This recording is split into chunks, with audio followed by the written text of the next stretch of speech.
Hello, Grace.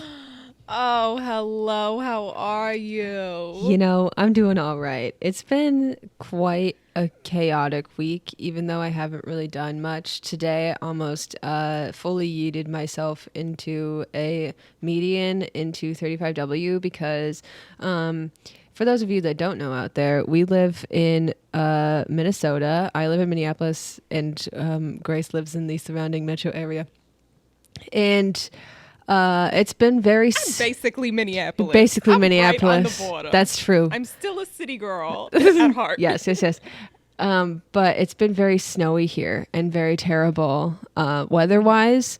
And today I was slipping and sliding around, and somebody decided to just like completely come to a full stop in the middle of an exit.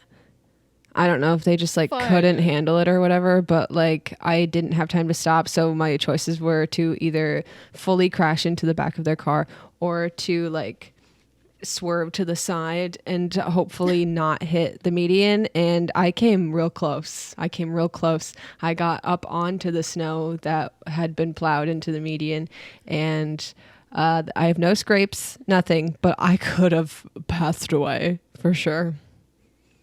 So that's my story for the day. Typically, we like check up with each other a little bit like before we start recording, but like we didn't. And the one time we don't, it's because you literally drove into the median. The one time that happened. Yeah, I mean, it also, wasn't my hello, fault. Marzipan. We need to mention her. Oh yeah, Marzipan, hello, is making a very special appearance today. There she goes. Never mind. Yep. We had to mention her while she was there. Yeah, I was out of town over the weekend, and she gets real mad when I'm out of town. And I leave her with my parents, but she gets very needy when I come back. Oh, little Marzipan. How are you? I mean, it's kind of hard to follow up your driving into the median. I'm like, I worked from home, and yep. Mm-hmm. I had leftovers from dinner for lunch. Ooh. And yeah, I sent some emails. I didn't have to go anywhere. I haven't had to deal with like any of the winter weather that's been going on. I've just been observing it from my window. I wish I could do that, but I cannot. I do have an in-person job, and it requires driving. I got a new job, but that's also an in-person job for the most part. So now why would you do that? What are you going to do about it? Well, glad you're here. Glad you're still queer, as far as I know. Yeah, I don't think that's going to change anytime soon. Yeah, the mountains would have to be moved. But here we are. New day, new dawn, new movie that was pure chaos. Mm-hmm. But honestly, and the movie in reference, we watched the 2009 movie Bandslam. Smash hit. Absolutely smash hit. Do you wanna give the little synopsis? Yes, I would love to give the synopsis. So, Bandslam came out in 2009. Did you say that already? Woof. I did, Woof. but it's all right. Is this correct? You've had a day. It's fine. So, a gifted singer-songwriter, Charlotte, hires Will Burton, a new guy in town, to manage her fledgling rock band. That's a fun word. She wants one thing from him: to help her win a contest against her ex-boyfriend in an upcoming battle of the bands. Charlotte's band comes together and seems to have a real shot at victory, while Will and dynamic guitarist Sam SA5M. It is, yeah. It's Sam, but the 5 is silent. That is something we will be speaking about later on. Okay, they begin to make some beautiful music of their own. And it was released August 6, 2009. And it has 6.3 out of 10 on IMDb, 82% on Rotten Tomatoes. Mm-hmm. That's a shocker for me. Yeah. Well, first of all, I'm going to just put it out there. That synopsis, while mostly accurate, is a little, it's kind of fudging a few of the lines. A little bit. There's a little fudging that's going on that it will get cleared up, but I'm not surprised that you were confused by the 5 in Sam's name. Is that because you were not paying attention? Grace, you don't need to call me out every time. Such a major part of the movie that she has a 5 in her name. Okay, I did not catch that. I'm sorry. Oh, Taya. See, this is why you need me. You never catch a single It's all right. It's all right. We all have our strengths and weaknesses. I help you out with the details. You help me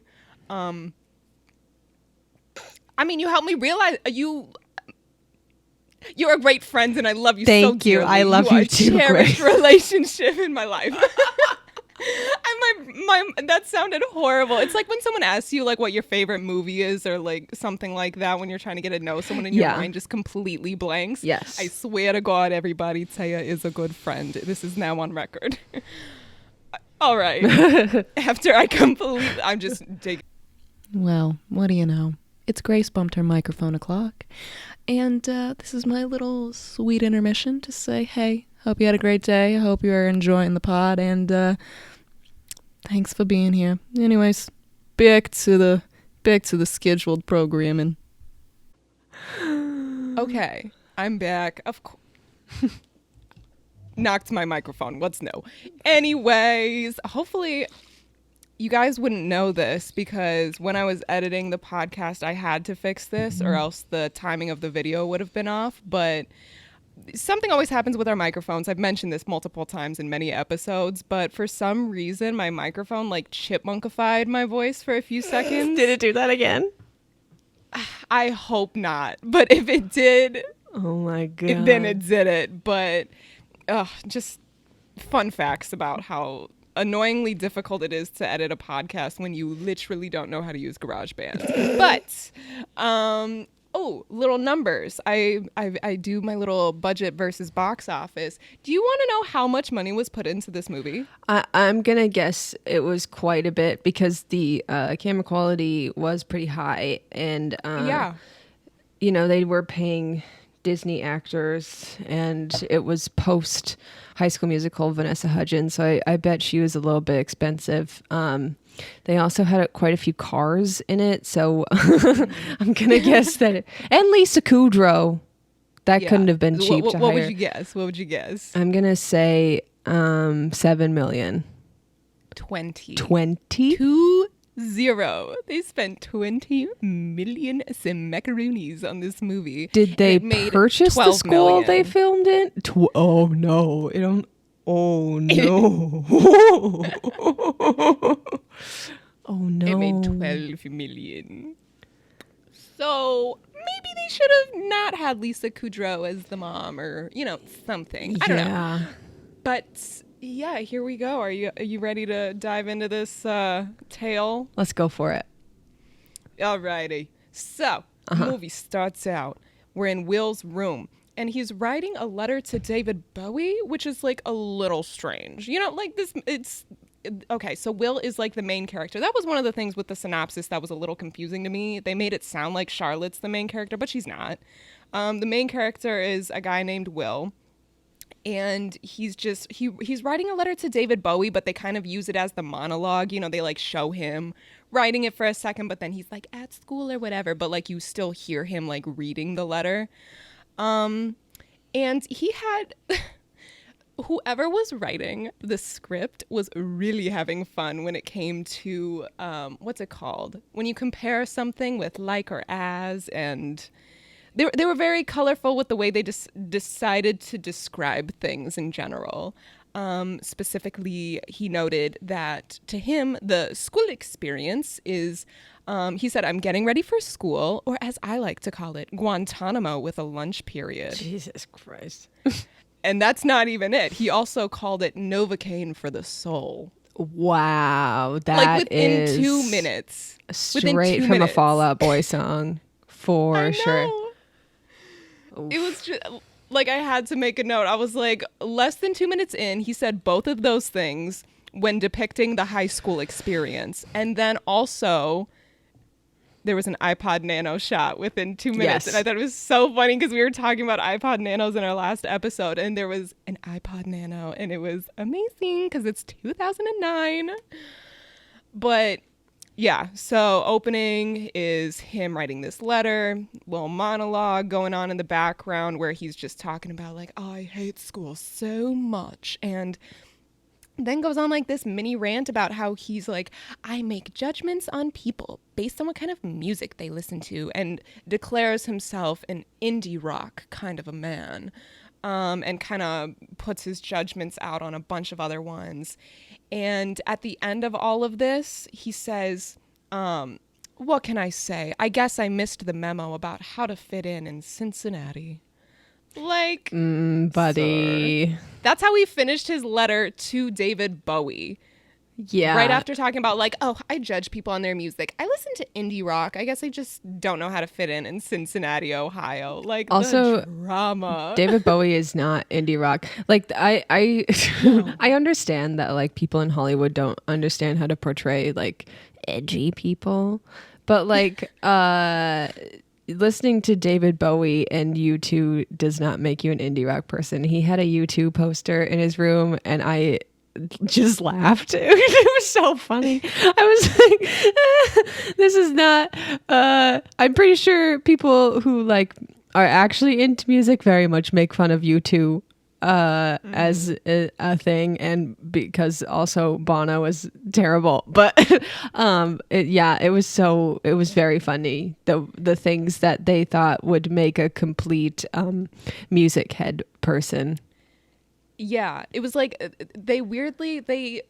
whoever was writing the script either knew a lot about music theory, or they had someone on set that knew a lot about music theory, because he was whipping out a bunch of like music theory terms and like all of that kind of stuff. But when it came to like understanding certain genres, and like genres are, you know, fluid and all that kind of stuff, but it was like they kind of missed the mark a little bit on what some of them are, for sure. Yeah. So this kid in real life, if Hollywood wasn't a factor, would be a jazz kid, and I feel like jazz kids just know about music theory, and they, you know, are super pretentious, and they try to tell people that certain genres of music and certain bands are terrible.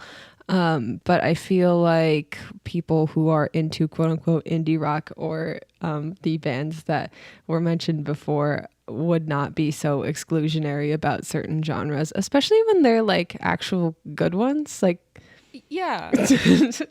Like there's not going to be a rock person that's like, oh, reggae's terrible, you know, right, like, because all of those guys music. have a Bob Marley t-shirt. So like, right. And also multiple times throughout this film, like, he declares himself this indie rock kid, right? He's writing to David Bowie, has this U2 poster, all of this. 9 times out of 10, when he's listening to music during the movie, it's ska. He's always listening to ska. I'm like, where, how? And his whole description of it is, it's reggae, but like they do a little something different to it. Like, that's what he constantly is saying. Dude, ska's been around for a long time and it has a name. Have you never seen Back to the Beach? They even have a whole dance number about it. Have you seen Back to the Beach? Has anyone listening seen Back to the Beach? Is that a movie? Yes. It's one of my sister's favorite movies. Of course your sister has an underground favorite movie too. I mean, if she's gonna be related to you, she has to watch stuff that no one's heard of. So Back to the Beach came out in 1987, and it features Annette Funicello and Frankie Avalon, and also Paul Rubens, and just like Lori Laughlin's in it. Pre-jail, and it's I forgot about that. It's just about how Annette and Frankie were child stars, and now they have this young kid, and well, they have two kids. One is older, one is younger, and they are sending her off to college on the beach, and they go back. So they are living in the Midwest, and then they go back to the beach, which is the title of the movie. And they get up to all kinds of shenanigans because now they are not caught up with what's popular in Southern California. Oh, no. And they're out of touch. They're old. And so the movie makes as much sense as how I'm explaining it. Like, It sounds like a movie that we should probably watch. it's at some also a point. musical. Yeah, okay. We have to. I was gonna say. I mean, you've already got the synopsis, everybody. You're just prepared. You're Anyway, pre-prepared. if anyone has heard of Back to the Beach, please message us because I've never heard of anyone who has ever seen this movie before, and my sister loves it. Of course. Only our family. Love you all. Anyways, so we're approximately 2 minutes into this movie so far. Yeah, gotcha. And so basically, you know, we're just kind of getting the lay of the land. We're seeing that, you know, Will. I made a note. I said, love that now we're getting representation of, instead of I'm not like other girls, I'm not like other Cincinnatians, if that's what they call themselves. Like, instead of, you know, like it puts a little twist. And even Miss Vanessa Hudgens is in this movie. She's very I'm not like other girls in her character, but he is not like other Cincinnati, Ohio residents because he Cincinnati. listens to ska. Isn't Cincinnati the place where they like eat chili on top of spaghetti on top of a hot dog? I've heard of something like that What it- from let me- Ohio, but I mean, who's surprised? It's the Midwest. Cincinnati chili. Yeah, that sounds right. I've never been. But me I have neither. heard of this. Oh yeah, okay, Cincinnati chili. Oh, I don't need a proper recipe, but yes, it's chili cheese on top of pasta. Spaghetti. You know, probably better not to fit in Cincinnati. You Sorry know to what? any Ohio listeners. I'm not gonna trust your judgment if you're eating that kind of stuff. To be It's, quite honest, it's something that I think is above my ability. not food shaming, but it is a bit Midwest. I gotta say. Ew, it's so Midwest. I mean, we're from Minnesota. We have tater tot hot dish and all that. I mean, come on. Like, it doesn't get much better over here, but it's what we know, so it's different. It's different. We've got but- Juicy Lucy's, bitch. Okay, but those are good. That's They are different. good. Anyways, then this is the first instance where we see, like, you know, he mentions he doesn't fit in, but this is an instance where he gets bullied and he gets kind of shoved by just like a taller guy, and they call him Dewey. That's something that will come up later. Like, everybody calls him Dewey, and they don't explain why until the very end of the movie. So that this will come back. Can I just add that I picked up on that they called him Dewey, and I knew they were going to bring it back, but they didn't bring it back in the way that I thought. The way that I thought they were going to bring it back is that they were going to try to connect it to School of Rock, as if he's like the Dewey from School of Rock, and this is his It would've made prequel. It would have made some sense. This is his It would've- backstory, but that's not what happened. No, not at all. I was And disappointed. I just have to put it out there. After he gets shoved by this bully, there's a hilarious, just like 2-second clip that is so not important, but he's like up against the bus because, you know, he just got shoved. And someone just puts their arm out the window of the bus and just like limply drops a water balloon on his head. And it is the funniest thing because they're just like plop. And their arm just stays out the window for like a few seconds and then retracts back in. Who brings water balloons to school? Who's bullying with water balloons? How'd you get that on Like, the bus I don't- without popping it? I've been out of high school for a few years at this point, but like, is that what it was like in 2009? No. People just had water balloons willing anyways. They had Not silly important. I string. just needed to mention it. They could have had a silly string moment. Who has a water balloon on the bus? No one. Also, it looked hot No one. outside. It would have burst on its own. God, the science behind it just isn't there. It's not adding up, mate. Anyways, the next scene, we cut to Will getting off the bus, and we see he gets picked up by his mother, and she says, "What's the one thing that I could say?" His mother, played by Lisa Kudrow, and her name is Karen. what a mix. She says, what's the one thing I could say that would make you happy? And he says that you quit your job and we're moving. And wowie zowie, that is the case. They are moving. But this is one of my like least favorite things that happens in the movie is when she tells him that, he doesn't believe her. And he says, I quote, to his mother, you're a cat and I'm just your play toy. He said that to his mother instead of just being like, shut up, I don't believe you. He says, you're a cat and I'm just your play toy? No, teenager, I don't care what decade it is. I don't care that in 2009 I was 11 years old. I know that they weren't talking like this in 2009. That is revolting, and I hated it so much when he said that. Based on what I've learned from straight women on TikTok, I believe that's the kind of boy where girls would go, I can fix him. Oh. Please don't. To all of our heterosexual listeners. He's just a to all of our hetero boy. listeners. No, see, this is another one of those cases. We talked about this back in our episode for the John Green movie we watched. What was that one? Paper Towns. Paper Towns. It's just like that character Ben, where I'm like, I'm really not rooting for this guy, but of course he gets what he wants. Anyways, then they show them moving cross country, and there is a U-Haul moment. There is literally U-Haul, a baby. U-Haul trailer, and I said, "Oh my gosh, look at the free promo." That's us. But yeah, it's just them driving to their new home, which I need to mention. I need a highlight. He's so excited because they're moving from Ohio to New Jersey. Oh, New Jersey. Girl, I lived on the East Coast. I lived there for four and a half something years. Oh, tell me about it, Grace. New Jersey's not the place.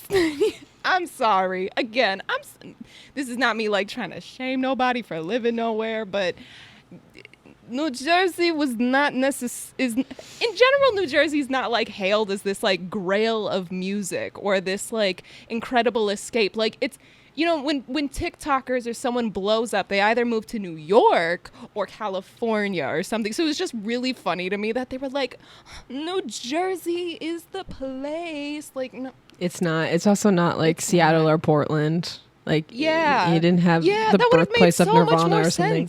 What was the New Jersey of it all? That's what I didn't understand. That's what I really didn't get. Yeah. Like, is it just because the proximity to New York City? I don't know. Whatever. Anyways, I was behoovered. Like, New Jersey was the state that I had to drive through to get to soccer tournaments, and I hated it the whole way through. Like, that's what I think of with New Jersey. Mm-hmm. Anyways, I do know some lovely people from there, but I just thought it was so funny. He's like, oh my God, New Jersey. Anyways, as they're driving, it's a weird scene. It kind of sets the scene of like how nerdy he is with music. And he just like whips out this very old camera while he and his mom are like singing in the car and is like half vlogging, but also mansplaining ska to no one in the video camera. It's just a moment where it's just like, why am I supposed to care about this character? I don't like this man. Yeah, he's pretty terrible. It's not a fine art moment either. It's pre-vlogging awfulness. Yeah, no, he literally just pulls that. He goes off on a little rant about like, oh, yada yada yada, 10 fun facts about ska in a row, and then turns the camera to his mom and he's like, you probably have no idea what I'm talking about, do you? Like, that's not how you build a likable character at all. Like, it would be one thing if he just like had like, you know, a really deep interest in music and like had all of these fun facts, but it's always the fact that he's like, you probably didn't know that. Like, it's that little like arrogance at the end of it, that it's like, you're not just enjoying the fun facts, you enjoy the fact that you know something more than other people and you rub it in their face. Like, that's the part of him that I don't like throughout the like whole entire movie. That was 2009 though. Yeah. You know what I mean? I mean, with what angle are you going at that? You know, 2009, like classic hipsters, where they, yeah, they just knew more. than They're everybody. like the pre 2014 hipsters. I mean, that's a different breed. Yeah, that's true. The pre hipster. I thought that was me, but I was 10. And I I was like, I just like found this really underground band, Coldplay, but like I bet you've never heard of it before. And to be fair, people didn't know about it. But I thought I was You guys so heard it here cool. first. Taya discovered Coldplay. I did. No, I was a terrible, insufferable child. And I was too in my own way. I was. Yeah. Aren't we all? yeah. But I'm glad that we've moved on from that point in teenage behavior. Not, am I though? Because current teenagers are terrifying. They're all. It's just a different flavor, you know. Like all teenagers are scary in their own way. Each generation just does it a little differently, you know. Yeah, that's fair. Yeah. And whoosies, now we have made it to Will's first day at his new school in New Jersey. And, another one. Sing me a song, Grace. Well, I mean, if I'm gonna do it, I gotta do it for this movie. Bandslam. Yeah. Oh, New Jersey. Well, because for those of y'all who don't know Tay and I in real life, a lot of times when we talk to each other, we kind of slip into a New Jersey accent anyways. So I feel like it's just really in my system right now. I'm not even sure where it came from. I'm not sure idea. what kind of movie we were watching at the time. Not a clue. Not a single clue in my brain. I have no idea. Who knows? Anyways, another one of those like short little moments, just like the water balloon, not important at all to the story, but like I just need to put it out there. He's walking into the school and he gets a call from his mother, like making sure he made it to school okay. And this man says, Elvis has entered the building. Jesus. Like it's just another one of those moments where it's like, who was writing the script and someone needed to calm them down. But anyways, yada yada yada. We get another monologue moment where anytime I say that there's a monologue moment, it's him writing another letter to David Bowie. It always starts with like, Dear David Bowie, and then it's just a monologue about like his thoughts. Why David Bowie? For like the most bland, boring, No clue. white, straight man. Yeah. Why are we choosing David Bowie? You could be writing to so many other people. I feel like you could pick John Lennon, because that's another boring white man. Could pick, I don't know, someone obscure. Why David Bowie? Again, with the whole like, oh, I listen to indie, but I write to David Bowie, but my favorite music is actually ska. Like, it's so confusing constantly. Okay, like, but was that not the kids in a band that were at our high school? Because I feel like that was the kids in the band at our high school, our rock band in my grade. Oh, I mean, I don't know, maybe. I feel like I only knew a few of you know them, what? so Maybe that I is can't pretty really say. accurate. Yeah. Maybe this movie is correct. That high Maybe schoolers they are have just a point. dumb. Oh, they just, yeah. I mean, yeah, you know, I'm sorry that you met me in high school, but I mean, hey, at least you met me towards the end of high school. At I least was in my more refined time. At least you met me towards the end of high school, because we Okay, would but I also met you I guess I didn't meet you pre-hair chop, but like I saw you around the school pre-hair chop. So I feel like I saw like the before. Oh, really? Yeah, you still had like your blunt bob when I first saw you. Oh God. You know, I have been having dreams where I do have more hair than I do, and it has been making me curious, but I feel like having short hair is just so much part of my personal brand at this point that I can't grow You it can out. always give it a shot. I do not want to. Okay, Because, fair enough. you know, your girlfriend Callista grew her hair out and then immediately cut it all off once it got long. Well, That makes me immediately. nervous. It took like 2.5 years for it to grow. So, I mean, she made it through quite a long spell. But then she decided at the end that she still just wanted it short. Yeah, she didn't like the upkeep of it. It would not look nice on my head. I don't know. I've seen like pictures of you when you were like 12 when you had longer hair and stuff, but like you also just don't look like that at all anymore, so I can't compute what you look like with long hair. You know, I've tried filters. And it's not nice. Too, with like brown hair, and I'm just like, ooh. Oh. We're gonna just maintain the course. We're gonna just keep doing what we're doing. It's not like horrible, but I'm like, you know, like when some blonde people like dye their hair just like straight to brown. I don't know. Like I don't think that I'm the type that could pull it off. Like I don't have like hard enough features to like be able to do that. Like everything about me is too blonde. Like beyond my hair, it's just my face would not be convincing. Yeah, but could you imagine me blonde with my dark ass eyebrows? Okay, but like you could still do it. Don't even try me. You're the friend that literally could do anything to your looks and you'd still look just fine. I would immediately look horrific. Don't even try me. I'm not going to debate this. Anyways, you can do whatever you want, monologue. Right? I can do whatever I want, but I cannot pull it off the way that you could, and you have to be aware of that.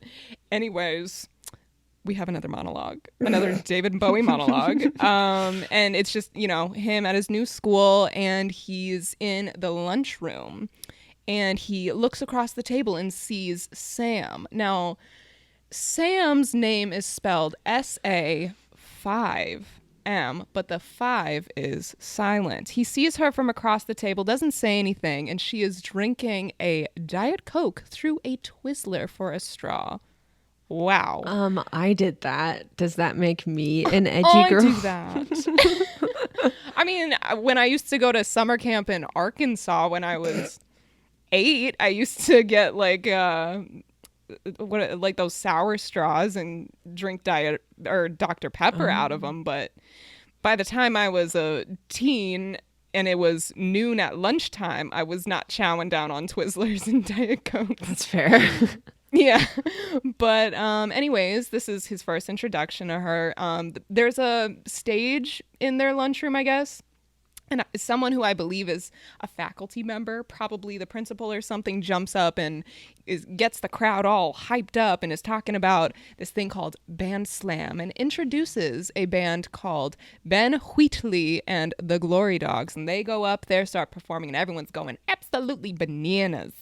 Okay, and so he goes over and starts talking to Sam because she doesn't flinch when this happens, and like asks her what the situation is. She lets him know Bandslam is big deal. It's just like high school football in Texas. She looks at his schedule, sees that they have a class together, and that's kind of all that happens. And this is when she introduces herself as Sam with a 5, but the 5 is silent. So dramatic. Oh my goodness. And we also do see Charlotte for the first time, who is played by Allie from Allie and AJ, Allie Michaela. Mashaka. And Mashaka? I could have sworn her last name was Michaela. Mashaka. Anyways, who knew? You did, not me. They said it all the time on Disney Channel when Phil of the Future was on. They were like, her name is Allison Mashaka. Okay, but like you think I remember that. I don't. I knew it started with an M. Oh, well, look at you with your steel trap. But yeah, we see her for the first time, but she just is like looking at him from across the room. They don't meet yet. But the next we cut again. He's on the bus, another David Bowie monologue where he's talking to himself, yada yada. Then there is a human studies. Human studies is the class that Will has with Sam.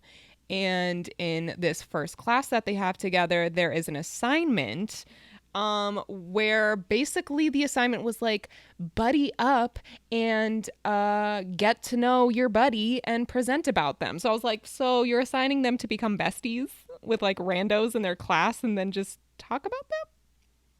Okay. And of course, he gets partnered up with Sam. So this is the beginning of their friendship journey now. They now have not just met, but they are buddies for a random humanities course. And yeah. Ooh, I definitely have an eyelash in my eye. Oh, wait, I cannot read my notes. I always forget how blind I am. I like take off my glasses for 1 second and I'm like, oh, I can continue. No, I can't. Ooh. Oh, whoa. Ooh, -3. Anyways, then we cut to Sam and Will. They're in the hall trying to kind of get to know each other, but she's very much not about it. She does not want to get to know him and doesn't want him to get to know her and all that kind of like the usual. That's because in real life she would be gay. Yeah, she would be. She really, really would be. And then after having this whole spiel about like, I don't want to get to know you, you don't get to know me, she just drops out of nowhere. Like he says something, he mentions how like, why do you talk like that? Because she talks very like low and slow. And she's just like, I used to have a stutter. Emotions are overrated, and then walks away. I was like, you went from, I don't want you to know anything about me to, I'm going to reveal this personal thing about me and just, I don't know. It was just like, okay. And then that's literally the end of that scene. Then we cut to the schoolyard, and there's a girl named Irene, which we never actually get her name, but I had it because of IMDb. It said Irene, and then in parentheses it said cello. So that's how I knew that this was Irene. Irene is carrying her cello throughout the courtyard, but gets knocked over by somebody and she starts yelling at this person and says, if anything happened to it, I am suing his parents. We love a good East Coast representation. I was like, you know what? Yeah, this is the East Coast. You are correct. Threatening to sue people is very East Coast. So if there was something, because a whole school getting really excited about a rock band is just not realistic at all. What would the high school kids get hyped up for in New Jersey, do you think? Besides like free vodka Red Bulls. Oh God. A sale at Wet Seal. No. Yeah, something. I mean, it's hard to say. I mean, I haven't been over there in a little while. I do know, this sounds very much like, from my experience, because I was such a soccer girl, I do know that like youth soccer is really big in New Jersey. So like it would sooner be something along those lines, or like a lacrosse tournament or a field hockey team, like something like that. Like one of those kinds of like teams I could see being more realistic than a rock band at school. Like it's so strange how it's like literally all of your classmates are your fans. So weird. Yeah. It's not something that happens mostly because most high school bands are terrible. Ours was. Yeah. Quick plug. They were also mean to me, so I don't feel bad saying that. But that was not meant to be a sad moment. They are all very much not succeeding. Yeah, high schoolers are not enthusiastic, and I'm really sick of this this whole movie thing where high schoolers just get really excited about things happening at high school, because it's just the thing where it's like the whole high school. The whole high school. Like even it's very unrealistic. How dare they? How dare they have something unrealistic in a movie? It's rude. It's very rude. Very. But back to this cello moment. Irene, cello parentheses, gets knocked over, threatens to sue. Will sees this and jumps in and like tries to help her, but she doesn't want any of it, walks away. This is the first moment now where Charlotte actually meets Will, comes over and is like, do you like kids? And calls him a good Samaritan, and then says, well, yeah, of course you like kids because that's in the Good Samaritan handbook, and just drags him into a daycare and just forces him to suddenly work in the daycare with her. Like, And when they first get into this daycare, we find out it's for a local elementary, but then as soon as Charlotte walks in, they start chanting beef jerky. They all start chanting beef jerky, and Charlotte just starts throwing beef jerky at these children, and it's like teriyaki. They love it. As if that's supposed to give any context. He literally doesn't know you. He's suddenly in this daycare facility with you, and you're throwing beef jerky at children, and the only explanation you give is teriyaki. They love it. What is that? That is someone who doesn't talk to high schoolers trying to make a high school manic pixie dream girl, and they don't it is. know That's how. True. That's very true. That's very true. But then, he starts working there because he just lets it happen. It's probably because he thinks she's pretty. And we find out in this moment that band that was playing earlier, the Glory Dogs, she is a former member of the Glory Dogs. One of the little kids mentions it. Just because that's the only important detail that comes from that whole entire scene. We then cut to Will and his mom having dinner, and he basically, this is kind of the first moment where his mom starts to notice he's changing, because he's all of a sudden going to be working in this childcare facility with this girl he doesn't even know, and all of that. And there's this weird moment also where while they're talking and the mom's like, oh, just don't change for anybody, don't lose yourself, kind of a deal. She's training a dog to grab medicine because she, I guess, fosters dogs. This never really comes up ever again, but she fosters dogs, trains them, and then gives them to people with needs, I think. And she was trying to teach a dog how to grab a certain kind of medication, and it gave her X-Lax. Just a funny little chuckle for those. He needed to know that detail, even though, again, so unimportant to the whole plot line. Do you think that this section of the movie was about brand placements? Do you think P&G or whoever makes X-Lax and Tylenol was we're going to give you a little bit of money if you insert our products in here somehow? And they were dog training. I know, because there's another dog in their house one other time later in the movie, but it's not a part of the plot at all. It's so strange how they're oh, for this one scene, Lisa Kudrow is a dog whisperer that teaches them how to grab things, and then we'll never bring it up ever again after they bring over the X-Lax and the Tylenol.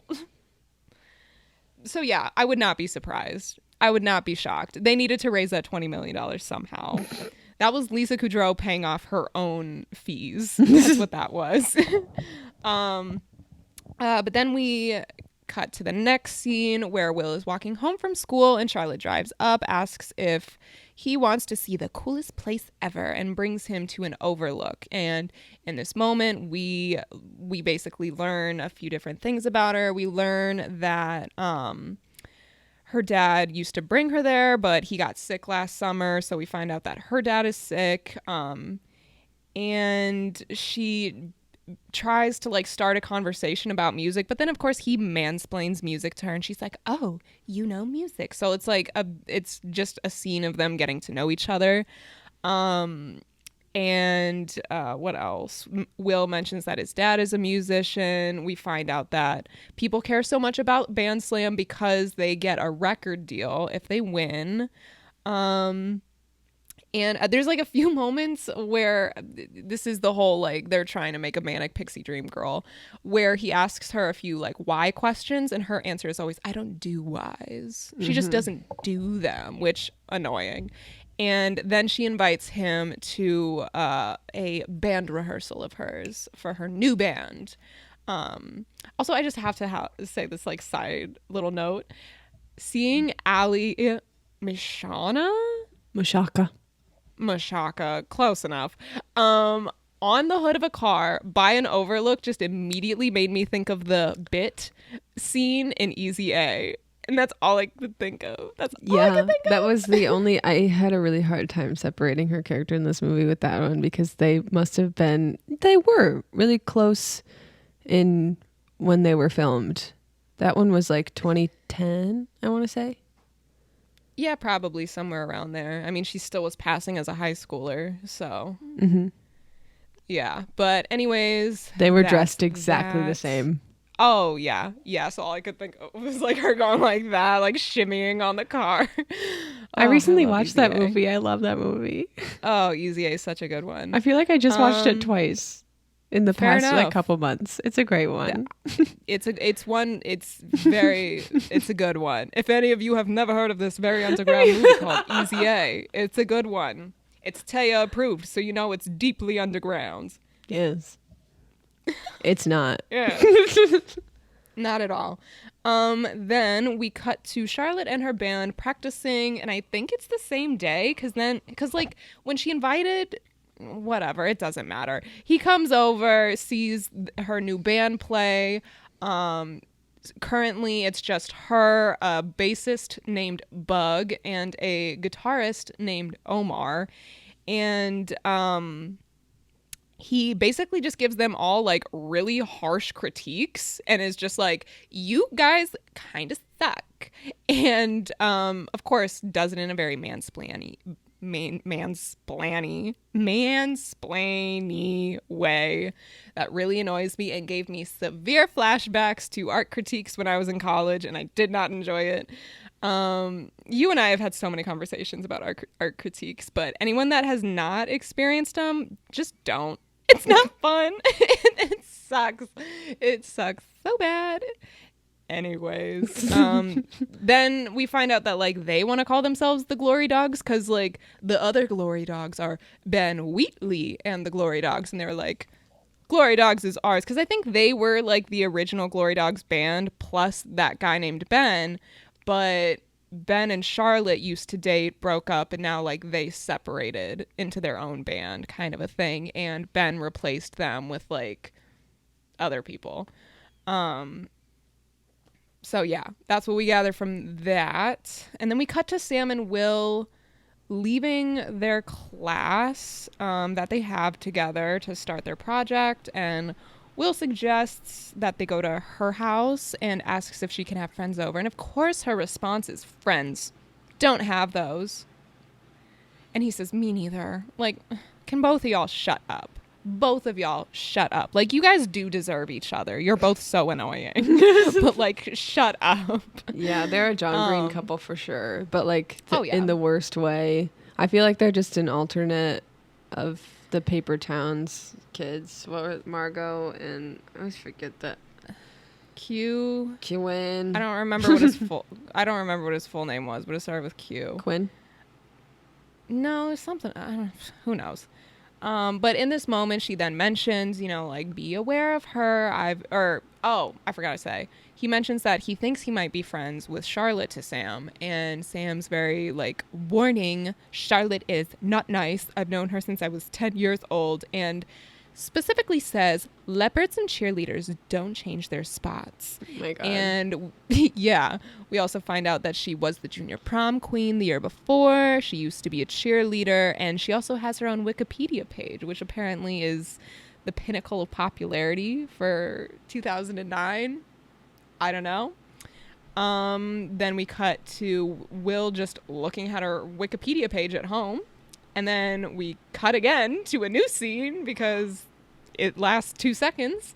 And it's just Will and Charlotte in the car. And he asks her about why you used to be a cheerleader. You have your own Wikipedia page. You used to be junior prom queen. Like, what's going on? You've changed. And she very quickly changes the subject, does not answer any questions because she doesn't do wise. She does not. And she asks him why the other day when he was giving such a harsh critique to the rest of the band, he never gave one to her for her vocals. And, he denies. Like, she was like, oh, like, is it because you like me or something? And he's, of course, just like, no. And her response is, please, Louise, you'd eat my laundry for a month if I asked. That's what she said to him. Please, Louise. I do not remember please, this. Louise. Not even geez, Louise. I rewound it like 3 times. I was like, please, Louise? Are we sure? Are we sure? Please? yes, please, Louise, you'd eat my laundry for a month if I asked. Wow, wow, wow. Then we cut to, I think like they drove literally like to Charlotte's job at a diner, and then we immediately cut into the diner where Will is now sitting and eating with the other two band members, Omar and Bug, and Charlotte is working. Ben from Ben Wheatley and the Glory Dogs comes in and basically is kind of like antagonizing her and like, oh, come on, like, you know, you still want me and all that kind of stuff. And in this moment, just to like get him to back off, she's like, well, Will is our manager and we're a new band, so you better watch it because we're coming for you at the Bandslam. So like the whole thing of like, oh, she hired him. Like she didn't hire him. She just assigned him to be the manager. But yeah, that's that. That's how like this new band becomes like official. Will becomes a part of it, and now they're suddenly going to be in the Bandslam. And then it's just another quick little scene of Will basically like updating his mom on things and her being like, I don't know, sonny boy, you seem to be changing, and she's all concerned. But anyways, then we cut again to Will and Sam sitting against a wall, and he is jamming very, very hard to a song in his headphones. Of course we find out it is ska. Oh, it's ska. What else would it be? Something that's indie or rock, maybe? No, ska. Will offers Sam a Twizzler, and she says, food of the gods, because she's dramatic. And is that not wrong, though? Food of the Twizzlers? Just any candy in general. I'm a sugar fiend. Not Twizzlers, though. There's better than Twizzlers. That's fair. Food of the gods. That's like, it's fine, but like, eh. And if you're gonna have a Twizzler, I don't want the ones that like you can bite and turn into a straw. I want the peel apart ones. Like, yeah, those are way better. That's the other problem. Mm-hmm. Yeah, and she's a straw Twizzler lady.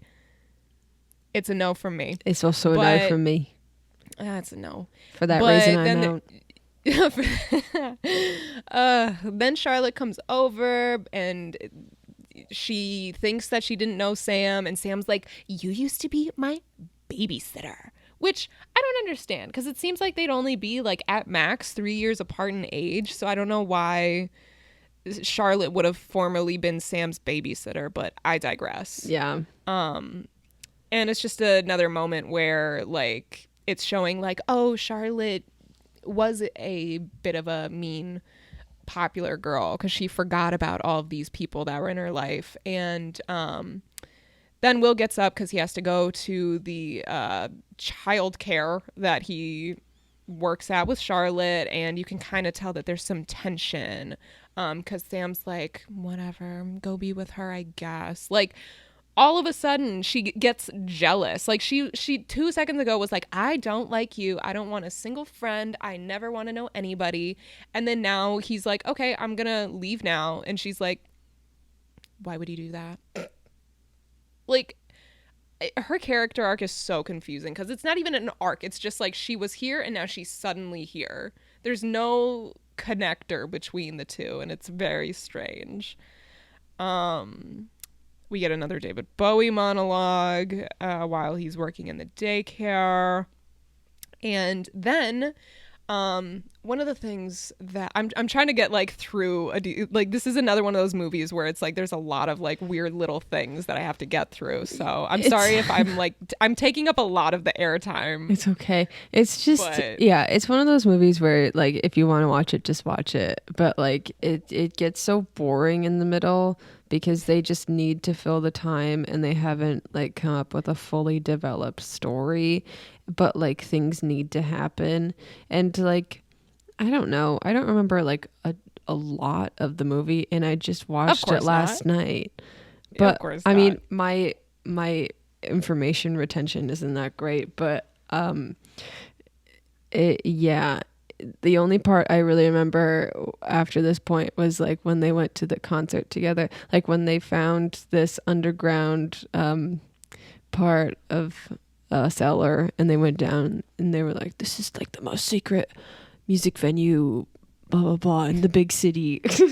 Yeah, well, that comes in just a little bit. I'm trying to like mentally compress some of this. Basically, for the next few scenes, he's trying to recruit a bunch of like a few more people to be in the band because he like wants a drummer, he wants a brass section. He brings Irene into the band. Irene, in parentheses, cello, gets recruited. Why is he doing this? Why is he? Because it why needs a is he fuller doing sound. This? It needs But, a like, fuller sound. It's not He his needs band. it. It's not his. Like, he's the He's the manager or manager. whatever. But like, that doesn't mean that you just like take over the band as if it's yours. Like, he really But at the bothers same time, me.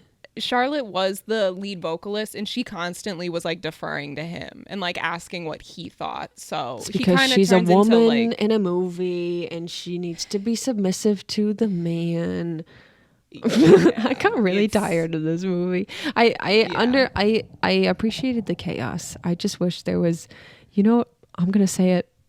I wish there was more Vanessa Hudgens. oh no. Yeah, it was, yeah. So basically he's recruiting all these people because it needs a fuller sound, and the drummer is a weird creep that thinks that the mom is hot, yada yada. Yeah, I did not appreciate that part. Leave Lisa Kudrow alone. Yeah, it's some weird stuff. Then there's another scene where, now that the band is fuller, they need a new name, and Will decides, and the band agrees to the name, I can't go on, comma, I'll go on, for whatever reason. He calls it memorable and evocative, but I don't know about it. I can't go on, I'll go on. Anyways, then another scene where the mom is like, you're changing because we needed another one. Then there's a rehearsal montage. How fun, how crazy, how quirky. Then Sam and Will finally hang out outside of school for their project. And this is when they go to New York City because he wants to show her his favorite place so that she can get to know him. And it's a place called CBGB, which I guess was like a music store / underground punk rock venue. But it was closed. And that's when they still go in even though it's closed, and he has all of these, like, he's so excited, it's so great. And this is like when you can really tell that Sam does like Will, and like at the end of it, she just like takes this really awkward like 2009 selfie on her phone with a flash, and it's like just his nose makes the cut. It's the weirdest little moment you could see. This movie is free on YouTube, so if you're curious, go give it a look. It did not suddenly become. I did not have to pay for it this time. Bakery in Brooklyn, count your days, because I'm just like Irene. I'm gonna sue your parents. Then there's a moment where Charlotte is driving him home and basically is like, oh, you totally like Sam. Have you guys kissed? He says no. And she's like, OMG, I'll teach you how to kiss. Kisses him. And then nothing romantic ever happens between the two of them again. It was such an unnecessary scene. It was strange. Yeah, people don't do that. And if you do, like, stop it. Why are you? No. Also, she totally just like took his first kiss from him and was like, for education. Like, I don't know. It's a little weird. It's a little weird. But then, yeah, Sam and Will. Then we cut to a scene of Sam and Will, and he asks her to go to the Overlook with him after school. And there's a horrendous scene of him basically trying to use everything that Charlotte taught him the night before so that he can finally kiss Sam, and it's horrible. It is absolutely horrible. Like, basically everything that Charlotte taught him he could not use because she was reading a book and her hair was in a hat, and so he just yanks her hat off her head, rips the book out of her hands, which she does not seem to want to let go of, and just kisses her, and she's okay with it, and it's strange. But then she invites him to go to a movie. that is like this ultra rare movie that never is in theaters, but it is this Friday night or something. But the next day he's at school and he gets invited by Charlotte to a concert to see one of their competitors.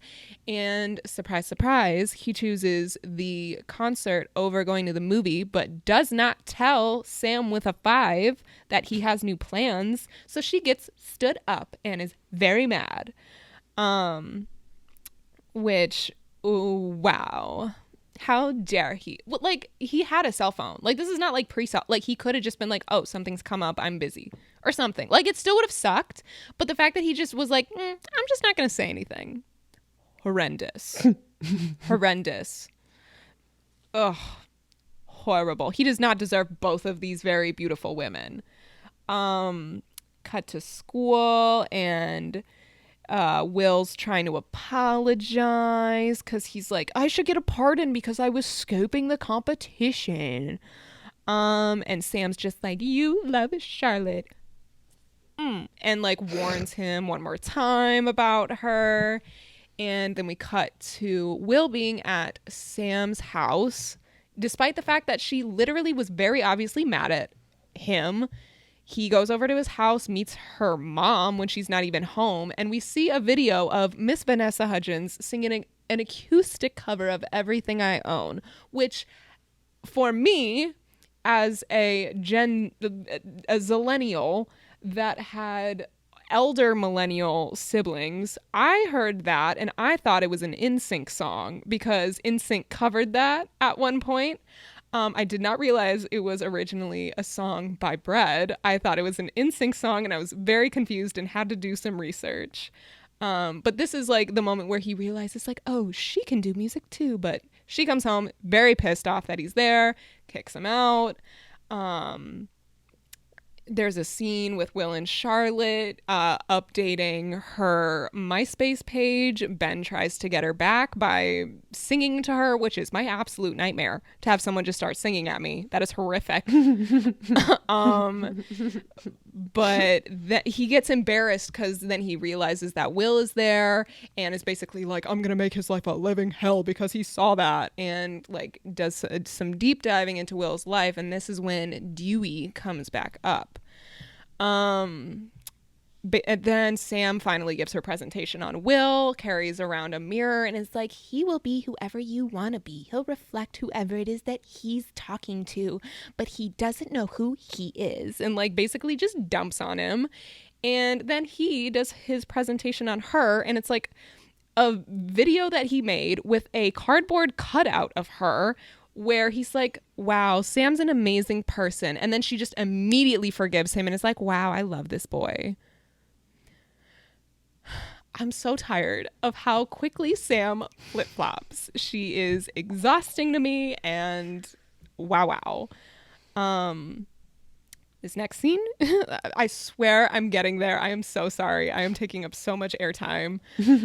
Oh, look at your watch. Wow. Keep it going. Keep it going. Anyways, there's a scene now real quick where Will and Irene are walking down the hall, and Ben Wheatley calls him Dewey, like the people at his old school used to, and Will's just like, oh, he knows. So yeah, there's that. He now realizes that people have found out his secret. His secret later is revealed. Basically, his dad, back when they used to live in Cincinnati, his dad was charged with a DWI because he literally ran over a child, and everyone called him Dewey as a way to make fun of him, which is horrific, to make light of something so serious, and also to shame the kid who probably already feels enough shame. Those kids sound like monsters. Absolute monsters is how I feel about it. Yeah, then cut to Charlotte sneaking in Will's window. That's not important. Basically, then we find out that Charlotte has this whole notebook of stories. They finally find the song that they want to sing for Bandslam, yada yada. The next day, Will goes to the daycare and Charlotte's not there. Finds out it's because her father has passed away. And this next scene was kind of weird for me because it's supposed to be this like big changing moment where we find out basically he goes to Charlotte's house after finding out that her dad had passed away and just wants to like give his condolences. And she basically exposes the fact that like she only was being friends with him because her dad had been sick and he didn't like the way that she had been acting. Like at school, he didn't like her popularity and like all this stuff. So she fully changed herself for her dad. And she's like, I would have never been friends with someone like you. And, oh, hold on. My mother is calling me. Okay, my microphone's still going. But so they kind of break down. She quits the band, is like, I don't care if you sing the song, but I'm not gonna be in the band, and yada yada. And she also calls him Dewey. And so it's like, oh, wow, she's even horrible. There's a dramatic scene of Will deleting a picture of Charlotte off his phone with his phone is literally like a yard away from his face when he does it. Very goofy, silly goofy. Then Then we cut to the band finding out about them basically being an experiment to Charlotte, and Sam has this whole stoner thought kind of moment where she's like, if we were an experiment, what else is an experiment? When I moved my hand, was that predetermined or not? And then literally everyone in the band is just like moving their hand. It's some silly, goofy stuff. But Will basically decides we didn't do all of this for nothing. We're still going to be in Bandslam. And now we finally have made it to Bandslam. This movie is nearly 2 hours long. I really felt it. Wow. Yeah. Basically, then we see a bunch of bands go before them. Like, we just get little clips of it. The first band, another moment, just real quick. As someone that lived in Connecticut, I find it absolutely hilarious that this like punk band that they first show is from Greenwich, Connecticut, just about the whitest, most affluent cities in the whole entire nation. Greenwich is far too preppy to have a band in this competition, and it is absolutely comical to me that they anyways. Then there's a moment where Karen is out there selling shirts for the band. And I just, again, another little side comment. We're like at an hour and 6 minutes. So I'm like really trying to get through things. I'm so sorry. But I thought it was so funny. The shirts are basically, they just say, I can't go on with an asterisk. And then the back says, I'll go on, in a very typewriter typeface or font. I always forget which word's which, and I'm not trying to sound stupid. But, the shirt is so funny to me, and for the YouTube version of this, I will put up a picture reference. But my freshman year of college, we had, I used to go to the like Queer and Ally Student Union meetings, and we had a shirt that looked exactly like their shirt that said "gay?" ? Fine by me, and it looks exactly like this band's shirt, and it is hilarious to me, just like how like 1-to-1 it was. But anyways, you really had a shirt that said that? It was free. It was free, and I thought it.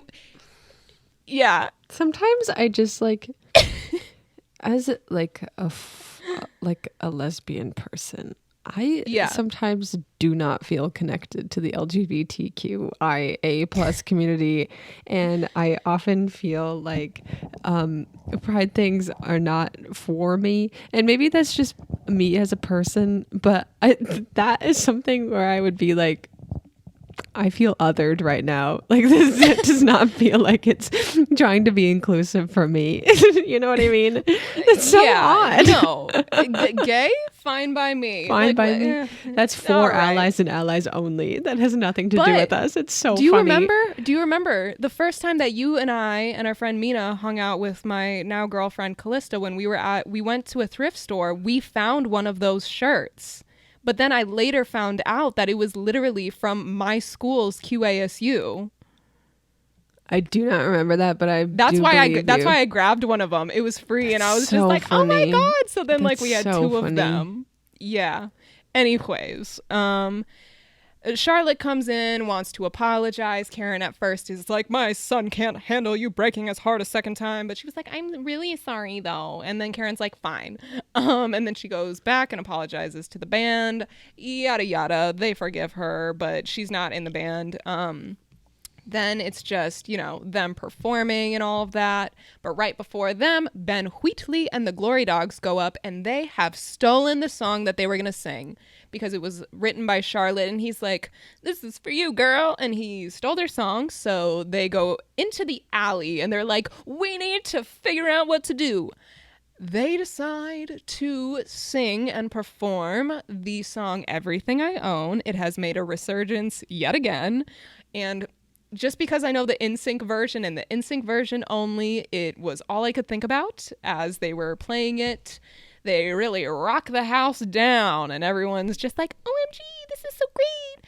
But they don't end up winning. The band from Greenwich, Connecticut wins. Again, so silly, so goofy to me that Greenwich, Connecticut had a punk band that won this contest.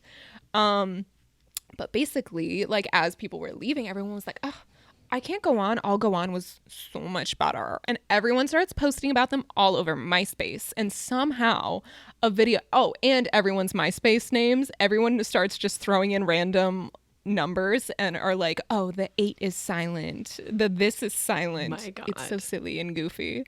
But somehow the video of their performance makes it all the way to David Bowie. David Bowie is in this movie. He's actually in this movie. He watches this video of Vanessa Hudgens singing Everything I Own and messages Will saying, I just started an indie label and I'd love to sign you guys. And that's the end of the movie. I mean, we see Charlotte's graduation day, but that is not important in the slightest.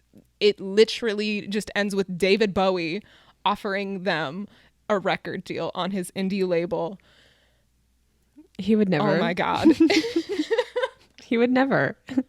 He just wouldn't. Oh and my I'm not even a fan of David Bowie. Like, I think that he's done a lot of things that are just not forgivable, but like he would not do that. No, he like watches one cover from a random high school band and is like, I'm just now starting a label and you guys seem perfect. Yeah. Like no. It was not like, you know, when could you imagine? No, I'm just trying to think, like, you know, when you're like really, really, really little, like the first, I don't know if you had this experience, but like the first time you watch High School Musical when you were actually the demographic for that movie, and it's like so mind blowing, like, oh my gosh, these performances are so good. This is so fun. Like, okay, whatever. You don't seem like you. And were then you moved. go back and 10 years later and you hear all the auto-tune. Yeah, but it's like the performance is just not one that's like convincing. You know, it's not impressive at all. But yeah, that's the movie. That's everything that happens. David Bowie signs them at the end. So yeah. Yeah. I'd have to, what would you rate it? What would you say? Okay, so you said what's my rating? Yeah, how would you rate this? I'd give it a solid 3 iPod Nanos out of 10. All right. I honestly, I'm gonna go a little crazy. I'd give it a solid 5 because for me, I'd give it a 5 iPod Nanos. You give out it of 5 10. Twizzler straws? Hey, I'd give it 5 Twizzler straws because listen here, 5 for me is the benchmark of I could rewatch this and I wouldn't feel like I'm being tortured. You know, Okay. like I could handle watching this again. I don't want to. But the way that like the thought of watching Bakery in Brooklyn ever again like gives me like a visceral reaction. It's not like that. It was a fairly good mix of like chaotic and gave me plenty to talk about for this. But Do I want to watch it anytime soon? No. Do I plan on watching it ever again? No, but I could if I needed to, is my thought on it. And 5 or higher to me is I could stomach it again. So Okay. there you have it. Do you have any? What we totally had like another movie planned. Do you remember what it was? I absolutely do not. But I don't remember what it is after we've decided either. Fair enough. I did have an idea, though. Yeah. I did have an idea. I don't think this movie is gay, but it was a lot of people's gay awakening, a lot of lesbians' gay awakening. I've never seen it before. Have you ever seen Stick It? No. The gymnastics movie? I've heard that name. Yeah. So I was thinking we could do that because I believe it's still a straight movie. I could be wrong, but I think it could be kind of fun. The two of us, like, it's very much like baby gay awakening for a lot of people, but I had never seen it. I didn't think you would have seen it. So what do you say? Are we gonna Let's do it. Stick It? Stick it. All right. I have no Baby. clue what streaming platform it is on or isn't on, so let's hope for the best.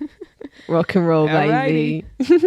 Oh God, not Inzy rock and roll. Oh God. Ugh, well, this has been lovely. Yes. It's been great. Well, we'll see you next week. Oh, we'll see you later. Bye-bye.